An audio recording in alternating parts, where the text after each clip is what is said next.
доделени 125.000 евра пари, европски пари, за проект Избери сирење, каде што треба да се едуцираат деца во однос на сирење. Пари кои што отишли исто кај братот на Диме Велковски. Неспорно е веќе дали се валидни или не се валидни апликациите околу магарињата и сирењето.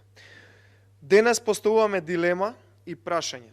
Како е можно овие два проекта во вредност од над 200.000 евра, европски пари, Лидија Димова да ги додели токму кај братот на пратеникот од СДСМ Диме Велковски, токму пред парламентарните избори.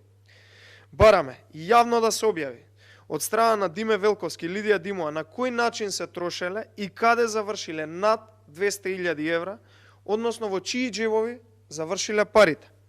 Бараме да објават јавно дали се влечени пари преку сметки на други лица, да ги вратат кај добитниците на проектите, зашто постои сомнеш во проекти поврзани со фризерницата, кои што беа јавно изнесени на пресконференцијата кај Лидија Димова.